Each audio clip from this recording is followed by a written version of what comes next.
Halløj, så er det 1. oktober, og jeg er lige gået en tur i marken.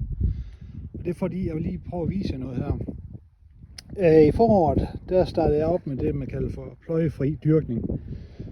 Og det vil så sige, at jeg havde nogle arealer, der skulle lægges om, der skulle sås græs i, men jeg vil undgå det der med at pløje, fordi at det tørrer sådan markerne ud. Så det jeg gjorde, det var, at jeg fræste øverligt, ganske øverligt, maks 4 cm dybt. Så blev det dybdehavet, og så blev det sået. Og det blev en enestående resultat. Jeg var i hvert fald meget tilfreds med det. Så det var så noget, jeg gerne vil fortsætte med. Så nu bliver det lidt teknisk.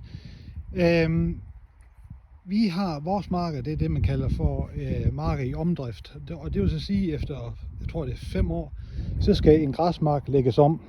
For ellers så går den over i en anden kategori, som hedder permanent græs. Og det vil jeg gerne undgå. Også ydelsen på græsmarkedet, den går jo også ned år efter år. Så derfor er det godt nok lige få gjort noget.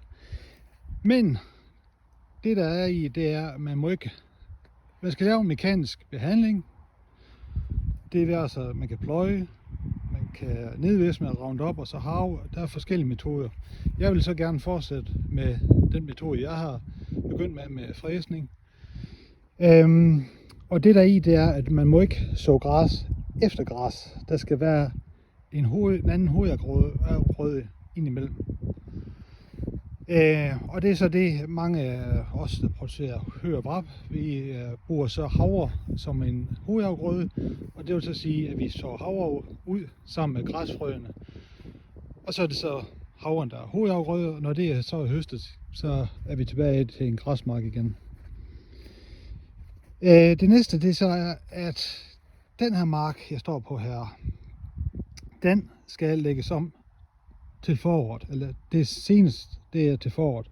Men jeg vil meget gerne undgå det der med at lægge om i foråret, fordi vi har altid haft sådan nogle tørre perioder, som har været hårde ved både havren og græsudlægget. Så derfor vil jeg helst lave omlægning her om efteråret.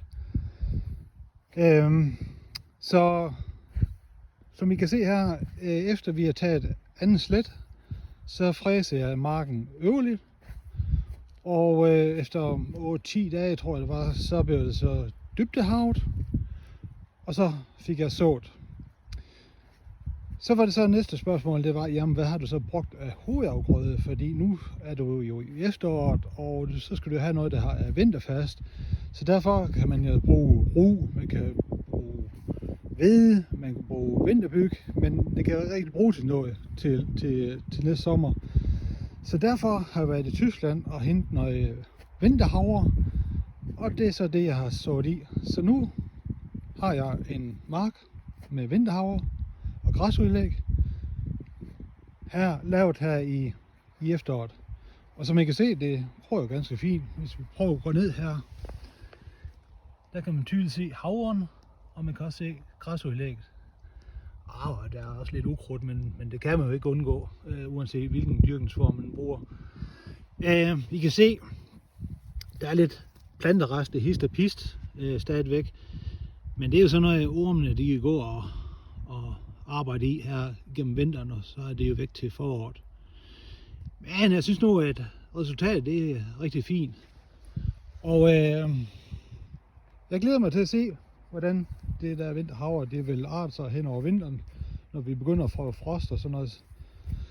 Så det er et spændende projekt, og man skal jo prøve noget nyt en gang imellem. Så sådan ser det ud. Tak for nu. Hej.